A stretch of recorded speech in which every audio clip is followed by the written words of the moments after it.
Hello, friends. Good morning and good evening, everyone. Your LP here. So today I am here with one more guest, Mr. Mohan with us. He is electrical engineer. He is working with the power projects, and he has a wonderful experience with different projects in power systems like load flow analysis, short circuit analysis, and there are other relay settings, coordination, grid code. There are so many topics in the power system area. So we discussed it all the things in a detailed manner. So what is the main theme of performing all these analyses? What is the outcome after performing the analysis? And what are the generally suggestions we will give to the customer or any industry after performing these analyses? And there are many things we discussed. So I hope the information, the discussion is useful to you. If you have any questions or comments or anything, do comment in the comment section. The details of the guest are also available in the description. You can connect with him directly. Yeah, and if you're watching the video for the first time, then do subscribe to this channel and share to your friends and dear ones to whom it might be useful. Yeah, keep watching.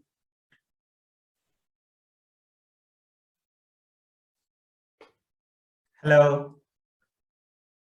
Hello, Mohan Kumar. How are you? Yeah, I'm good. How are you? Yeah, I'm fine.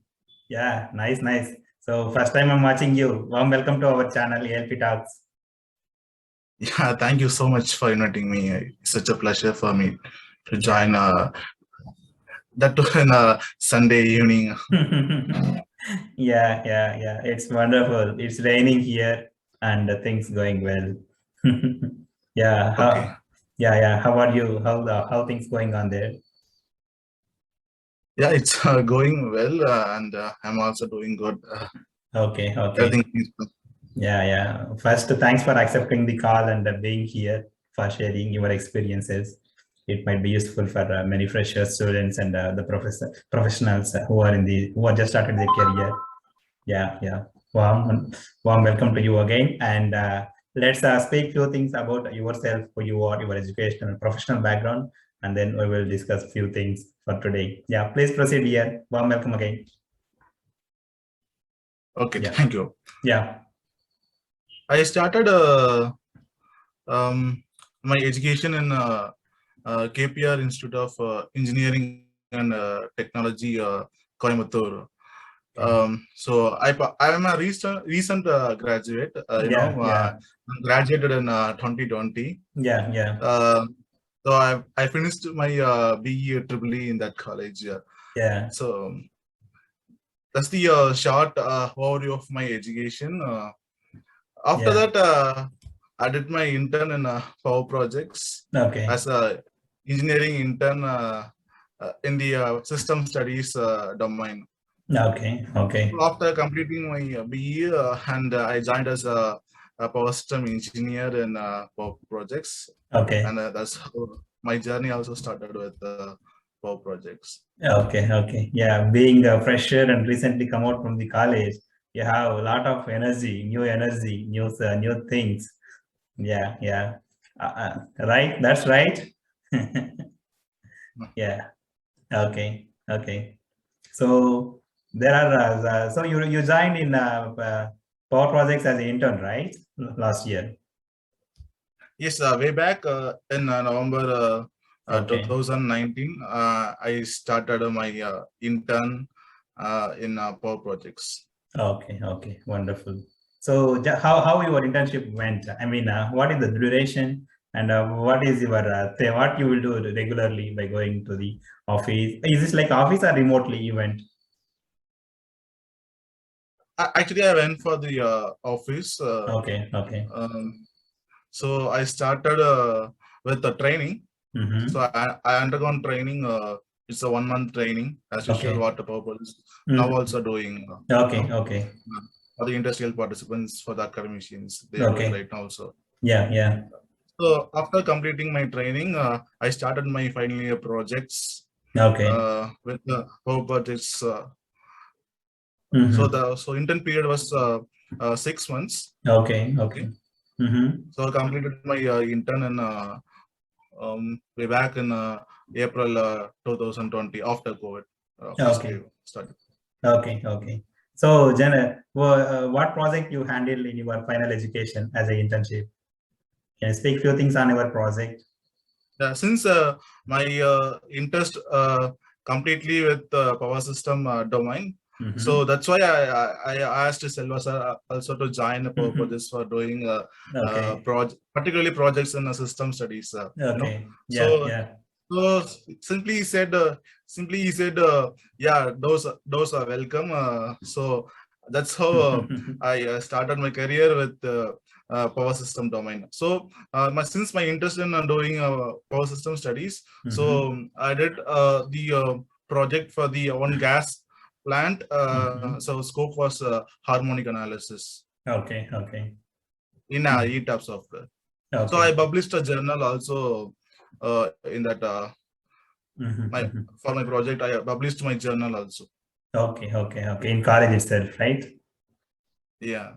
Okay. Wonderful. So what are the, I mean, harmonic profile means ETAP. I mean, what is the outcome of that project? I mean, what you estimated or what you find final the outcome of that project? Can you speak few things on it? Actually, the scope was to. Yeah. The scope was we need to conduct harmonic analysis for the entire gas plant in located in Malaysia. So we did a complete analysis for the entire network. Okay. So as per the IEEE 519, also particularly talks about the recommendation limits for the TST limits. No? Yeah. Okay. Yeah. So after modeling the plan contains a lot of variable frequency drives. So it's one of the culprit for injecting harmonics. That's true. Yeah. Yeah. So we model in detail and we model separately for the this harmonic library for the particular VFDs based on manufacturer detail inputs. Yeah. So after conducting the analysis, we found that as per that standard also we need to check TST for voltage and current at point of common coupling. Yeah. So that's what IEEE 509 suggests. Yeah. So we after check that limits at PCC, yes, it's well within the limit only. Okay. So we no need so to we not recommended to go for filters. Okay. At the industries. Okay. That's the recommendation we gave for the customers. Okay.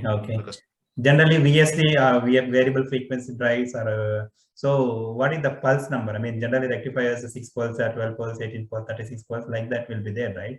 So did you have any idea on that? What is the configuration they are using, and why they are using that rectifiers? For what purpose they are using? Do you have any idea on that? Yeah, actually, in that plant they are using 6 pulse VFD. Okay. So the mainly VFDs are used for controlling the speed of induction motor. The two main purposes going for VFD is to control the process of the motor, induction motor, and also maintain the energy efficiency in the plant. Okay. Yeah. That's the main motto. Okay. So is this within 5% the THD, or what is the allowed limit for that particular case? That was 33 kV. Okay. So utility point, connection point is 33 kV voltage. Okay. So as per the standard, it has to be within less than 5%. Yeah, correct. Okay. For example, if it is say 8%, for example, TSD voltage harmonics, what you will refer? If it is current harmonics 8% means what kind of modifications you will refer to them? Can you just give light on it?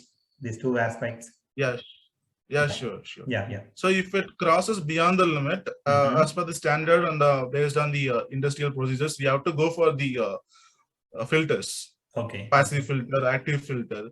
So we recommend. So if so the case, we have to go for the single tune filters to attack the particular harmonics. Okay. So since the lower harmonics are higher magnitude.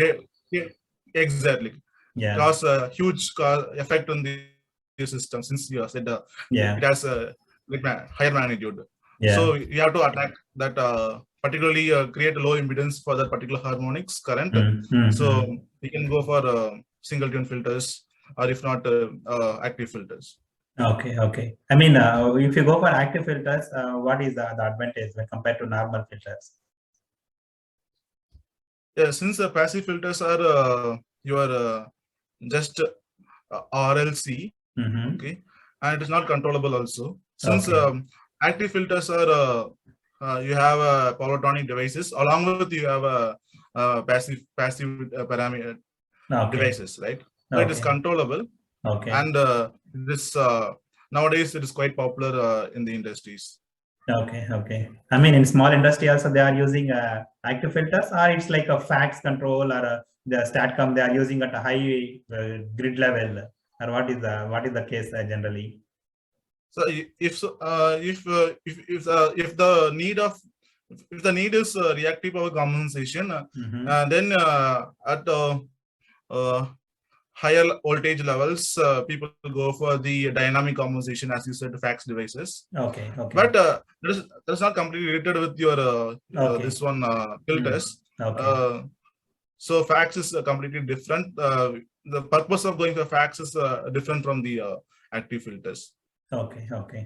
Active filters are just advanced than normal RLC filters, right? Yeah. Yes. Okay. Yeah, wonderful. So if you are using the filters, will it take care both voltage harmonic and current harmonic, or any separate mechanism required for both? Yeah, a single filter will control the both voltage and the current harmonics. We have to consider both voltage and current. Okay. Yeah, Wonderful. So I think this project might be given good understanding to you, right? Like a real-time project in your education itself. Yeah. So that might be created more interest also towards this power system studies, protection, and everything. Exactly, very true. Yeah. That not only for you but for everyone. Whatever the project they will choose in the education, generally their mind everything will suggest towards that project, that area only for the jobs and their career and everything. That's why the project most important. It cannot be the project. It can be like internship also. Yeah. So you are the correct example for this case. Okay. Yeah. So you are using so many softwares for doing analysis and everything in these power systems. So can you speak? Can you name few softwares, and can you explain what is the difference between why we will go for each software and compared to other? Can you give light on it? Yeah, sure. Yeah. That's most of the people mostly won't aware of the softwares or the application of these softwares available in the market for particularly doing system studies. So the popular softwares, there are so many popular softwares available in the market across the world. One among is ETAP. ETAP software. People use ETAP software for industrial applications. And there are many other softwares also, Dixel and Perfactory, and PSSE and PSCAD.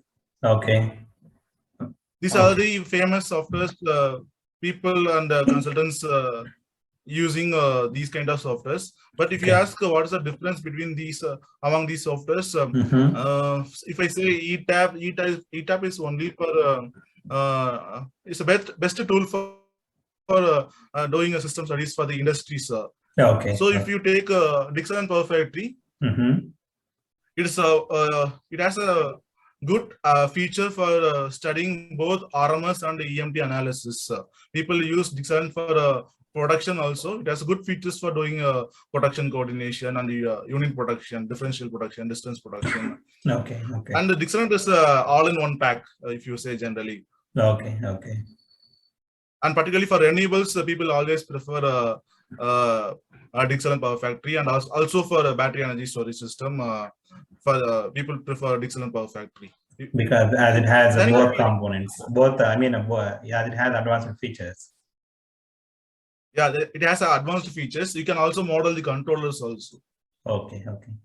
You can do some automation. You can model the controllers for the future microgrids. That sophisticated option available in the Dixel and Perfactory. Okay. Yeah. Wonderful. Okay. So, and if you come to PSSE, proceed. We come to PSSE, that is specially made for the transmission planning and the generation planning.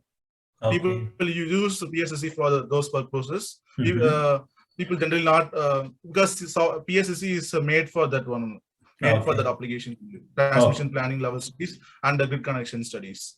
Okay. Okay. And the PSCAD is for the doing high frequency transients like insulation coordination, studying over voltage. Okay. Okay. Those kind of high frequency events, generally people prefer PSCAD or EMTB software. Mostly PSCAD is the most famous software all across the world compared to EMTB. Okay. Okay. Okay. Yeah. Yeah. Wonderful. Thanks for explaining about the softwares and their usage. And it's nice to know. And if you come to the different area, different topics in the power system, there are like load flow analysis, short circuit analysis, transient stabilities, and relay coordination, and like you told, harmonic studies, and like a grid, how we are interacting with the grid connection and taking loads and their limits and all. So these are some of the major areas.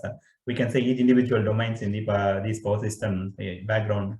So if you all the things we also studied in the education, like maybe the chapters, like it's complete syllabus, so like a subject.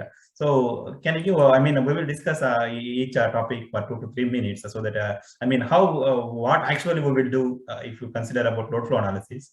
So what we will do actually in it.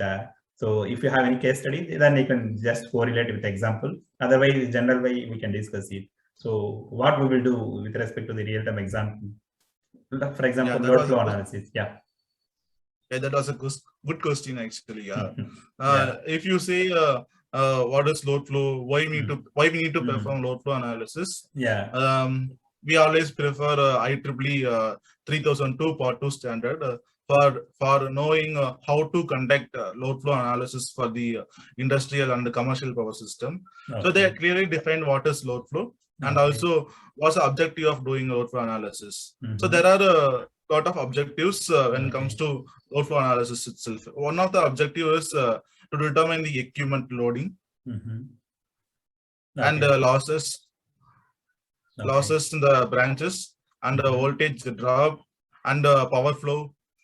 That's the main objective. And to determine the transformer OLTC, taps, and reactive power compensation, and generator excited voltage set points, under voltage, 4 voltage scenarios, and how your system going to perform under the emergency conditions. Okay. In that condition, also your system has to be within the limit as per the grid codes. Voltage limits and equipment loading also should be within the limit. Okay. Even under the emergency condition also. So these are the main objectives of doing load flow analysis. Okay. Yeah, if any, it also includes like a sizing and everything, right? If any component sizing is not sufficient, you may be suggesting higher, like that, right? In this same. Exactly. When we are doing a greenfield project, which means plant is about to construct.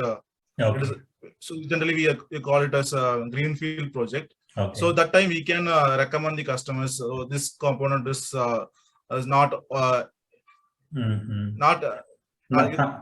capability to withstand the this much current. So that recommendation you can able to provide during this planning stage. Okay. Yeah. So generally you can say to determine the continuous loading of the equipments. Yeah, that's true. So one of the primary objective of doing load flow analysis. So you will do this on ETAP only, right? Mostly. Yeah, generally based on the applications, you go for the softwares, different softwares. But for the industrial projects, people prefer only ETAP. Okay. Yeah. Thank you, friends. Thank you. Thanks for watching. So this is about part 1 of this video. Keep watch part 2 of this video for continuation.